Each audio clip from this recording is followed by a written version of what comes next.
ৰং তুলিকাৰে মুখৰিত হৈ পৰিল যোৰহাটৰ চুকাফা সমন্বয় ক্ষেত্ৰ।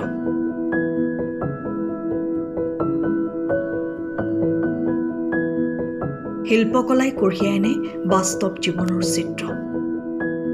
শিল্প অবিহনে সম্পূৰ্ণ নহয় এক জাতি, আৰু সেই চিত্ৰশিল্প প্ৰস্ফুটিত হৈ উঠে এগৰাকী শিল্পীৰ হাতত। সেই অনুসৰি যোৰহাটৰ চুকাফা সমন্বয় ক্ষেত্ৰত অনুষ্ঠিত হয় এক বিশেষ চিত্ৰ কৰ্মশালাৰ।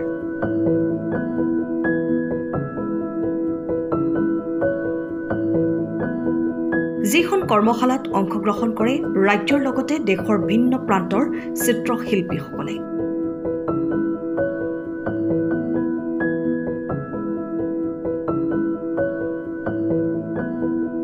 আৰু এই চিত্ৰ কৰ্মশালাত উজ্জ্বলি উঠে চিত্ৰশিল্পীসকলৰ ৰং তুলিকাত আমাৰ দেশ তথা ৰাজ্যৰ বিভিন্ন প্ৰতিচ্ছবি। উল্লেখযোগ্য যে চিত্ৰশিল্পীসকলে সদায় নিজক ডেকা বুলি অনুভৱ কৰে আৰু সেই অনুসৰি নিজৰ সৃষ্টিৰাজি চিত্ৰৰ জৰিয়তে ৰাইজৰ মাজলৈ লৈ যোৱাৰ চেষ্টা কৰে, আৰু য'ত প্ৰতিফলিত হয় ৰাজ্য তথা দেশৰ সামগ্ৰিক প্ৰেক্ষাপট। উল্লেখযোগ্য যে জেনিথৰ দ্বাৰা আয়োজিত এইখন তৃতীয় ৰাষ্ট্ৰীয় পৰ্যায়ৰ চিত্ৰ প্ৰদৰ্শনী। উক্ত প্ৰদৰ্শনীখনত উত্তৰ পূৰ্বাঞ্চলৰ লগতে ভাৰতৰ বিভিন্ন ৰাজ্যৰ চিত্ৰশিল্পীসকলে অংশগ্ৰহণ কৰিছে। কালিৰে পৰা অনুষ্ঠিত হোৱা এই অনুষ্ঠানত উপস্থিত থাকে জেনিথৰ আলী হাইদৰ, বিশিষ্ট ভাস্কৰ্য তথা চিত্ৰশিল্পী চালিহা আহমেদ, পৰেশ শইকীয়া, সুন্দৰ শইকীয়া, কলকাতাৰ চিত্ৰশিল্পী স্বপন দেৱনাথ, বিজয় বৰঠাকুৰ, ভিজিন আৰ্ট অসমৰ পৰীক্ষিত বৰুৱা প্ৰমুখ্যে বিশিষ্ট ব্যক্তিসকল। প্ৰথম কথা হ'ল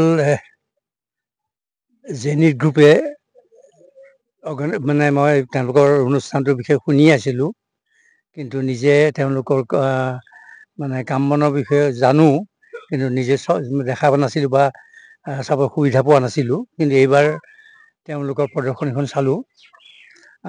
এটা সুন্দৰ প্ৰদৰ্শনী, সুন্দৰ আয়োজন, আৰু যোৰহাটৰ নিচিনা এখন জাগাত এটা গেলেৰী, মানে আমাৰ গেলেৰীৰ নাম কি আছিলে, ভিজন আৰ্টত এখন সুন্দৰ প্ৰদৰ্শনী হৈছে। প্ৰায় মানে 50জন আৰ্টিষ্টৰ 600ৰো অধিক বোধ হয় ছবি তাত আছে।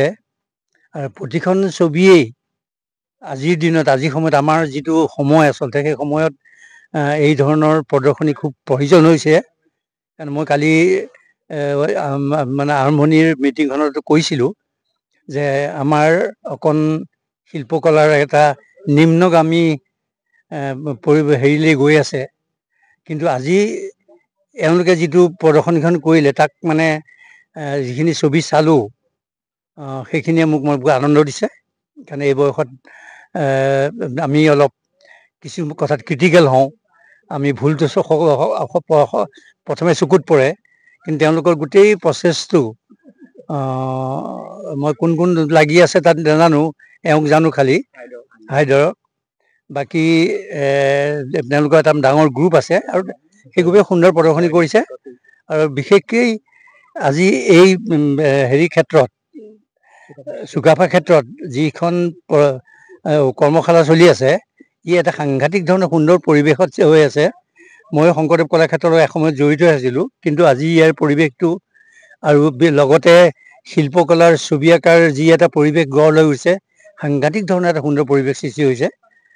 যদি এইটো সঁচাকৈ আমি আহিবলগীয়া দিনকেইটাত কণ্টিনিউ কৰিব পাৰোঁ বা এনেকৈ ধৰণৰ চলি থাকে, মই ভাবোঁ যে অসমীয়া চিত্ৰকলা বহুত ওপৰলৈ যাব। আৰু তাৰোপৰি বহুতো ক'বলগীয়া থাকে শিল্পীসকলৰ। যি হওক, মই আজি এই অনুষ্ঠানটোৰ বিষয়ে কওঁ, অন্য বিশেষ নকওঁ। আৰু যিসকল ল'ৰা, যিসকল শিল্পী ইয়াত গোট খাইছে, সকলো মোৰ চকুত পৰা যিখিনিসকল, সকলো একেবাৰে নতুন চামৰ, নতুন প্ৰজন্মৰ শিল্পী। তেওঁলোকৰ যিটো উৎসাহ, যিটো মানে কিবা এটা কৰাৰ যিটো আগ্ৰহ, সেইটো সাংঘাতিক ধৰণৰ প্ৰশংসনীয়। আৰু মই সঁচাকৈ আনন্দিত। আৰু মই ভাবোঁ যে অসমীয়া চিত্ৰশিল্পত যিটো নিম্নগামী যিটো পৰিৱেশ সৃষ্টি হৈছিল, সেইটো আকৌ ঊৰ্ধ্বগামী হওক। আকৌ নীলপৱন বৰুৱাহঁতৰ, প্ৰণৱ বৰুৱা, বেণু মিশ্ৰহঁতৰ যিটো সময়ৰ যি পৰিৱেশ আছিলে, আমাৰ যিটো সময়ৰ পৰিৱেশ আছিলে, সেই পৰিৱেশটো আকৌ ঘূৰি আহক তাকে কামনা কৰিছোঁ। ধন্যবাদ। ইয়াৰ এখন ৱৰ্কশ্বপ হৈছে এইটো, গতিকে মানে বিভিন্ন ঠাইৰ পৰা, ভাৰতৰ বিভিন্ন ঠাইৰ পৰা ইয়ালৈ শিল্পীসকল আহিছে। অসমৰো বহুত বিভিন্ন জেগাৰ পৰা ইয়ালৈ শিল্পী আহিছে। আহি তেওঁলোকে ইয়াত শিল্পকৰ্মসমূহ সুন্দৰভাৱে আমাৰ এই স্থানত কৰিছে।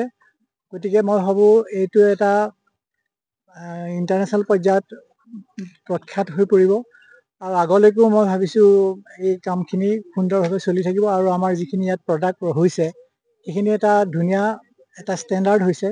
গতিকে মই ভাবোঁ এইখিনিয়ে আমাক এই শিল্প ক্ষেত্ৰত বহুখিনি উন্নয়ন লাভ কৰাত সহায় কৰিব, আৰু আগলৈকেও আমি এনেকুৱা এটা অৰ্গেনাইজেশ্যন জৰিয়তে আমি যাতে একগোট হৈ পেলাই কাম কৰিব পাৰোঁ, সমন্বয় ক্ষেত্ৰত আমি গোট খাব পাৰোঁ আকৌ আগলৈও। গতিকে আমি এইটো আশা থাকিলে, গতিকে আমি জেনিথ গ্ৰুপ যিটো হয় তেখেতলোকৰ এই উদ্যোক্তাসকলক আমি বহুত ধন্যবাদ জ্ঞাপন কৰিছোঁ। গতিকে এই কাম আমার আগলৈকে চলি থাকিব। আমাকে এখানে এসে আমার বেশ, আমি আশাই করিনি এমন একটা আয়োজন হবে। এত সুন্দর লাগছে, সবাই ছবি আঁকছে এবং যারা এখানে ঘুরতে আসছে তারাও মানে বেশ উৎসাহ পাচ্ছে। এবং কালকে যে এক্সিবিশনটা হলো সেটাও বেশ সুন্দর ওপেনিং হলো এবং ভালো ভালো উন্নত মানের কিছু ছবি ছিল, বেশ ভালো লেগেছে আমার। নমস্কাৰ, মোৰ নাম আলী হাইদৰ, মোৰ ঘৰ শিৱসাগৰত। আমি জেনিথ গ্ৰুপ বুলি অনুষ্ঠান এটা চলাই আছোঁ। আমি বহুতখিনি শিল্পী একলগ হৈ আছোঁ, প্ৰায় 100 জনৰ অধিক আছে শিল্পী, আৰু সেই অনুষ্ঠানটো আমি প্ৰায় 2022 চনৰ পৰা চলাই আছোঁ। আৰু এই অনুষ্ঠানৰ জৰিয়তে বিশেষ একো নাই, আমি এক্সিবিশ্যন কৰি থাকোঁ বহুত ঠাইত, অসমৰ বহুত ঠাইত এক্সিবিশ্যন কৰি আছোঁ। আৰু এইবাৰ আমি যোৰহাটত লৈছোঁ, ভিজন আৰ্ট অসমত আমি যোৱাকালিৰ পৰা আমাৰ এক্সিবিশ্যন চলি আছে।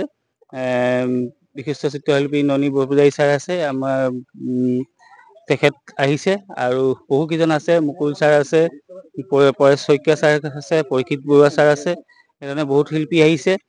আৰু লগতে আমাৰ বহুত শিল্পী ইয়াত এই অনুষ্ঠানটোৰ লগত জড়িত হৈ আছে, সেই যিসকলে আজিৰ দিনটোত আকৌ আমি চুকাফা ক্ষেত্ৰত এখনি কৰ্মশালা ৰাখিছোঁ। সেই কৰ্মশালাত প্ৰায় 50 জনৰ অধিক শিল্পী, অসম নহয় ভাৰতৰ বহুত 50 জন শিল্পী, ভাৰতৰ বহুত ঠাইৰ পৰা 50 জন শিল্পীয়ে একেলগত বহি একেটা ঠাইত ছবি আঁকি আছে, আৰু এটা সুন্দৰ পৰিৱেশ সৃষ্টি হৈছে, আৰু ভাল লাগিছে। আৰু লগতে আপোনালোককো, সংবাদকৰ্মীসকলকো মই ধন্যবাদ জনাইছোঁ, যিহেতু আমাক এই অনুষ্ঠানটোক আহি সহযোগ দিছে। আমার নাম বিশ্বজিৎ বৈদ্য, আমি এসেছি শিলিগুড়ি, ওয়েস্ট বেঙ্গল থেকে। এইবার প্রথম এসেছি যোরহাট, এর আগে আসামে এসেছি কিন্তু যোরহাট প্রথম আসা। যোরহাট শহরটি খুবই ভালো লাগলো। তার সাথে সাথে এই যে আমরা একটা কর্মশালার মধ্যে আছি, এটা খুবই একটা আমাদের জন্য আনন্দদায়ক একটা মানে ব্যাপার। তো আশা করি এরকম আরো অনুষ্ঠান যোরহাট থেকে হোক, আর আমরা যারা বাইরে থাকি বা বাইরে প্রোগ্রাম করতে ইচ্ছুক তারা যাতে আমরা আরো আসি এখানটায়, আরো ভালো হোক প্রোগ্রামগুলো। জেনিথের শুভেচ্ছা রইল, আগামী দিন জেনিথ আরো ভালো প্রোগ্রাম করবে, আমরা সেটা পার্টিসিপেট করব। আমার মতো অনেক শিল্পী আসবে, কাজ করবে। নমস্কার, ধন্যবাদ। সময়ৰ খবৰ সময়ত পাবলৈ ফলো কৰক টাইম অফ আছাম।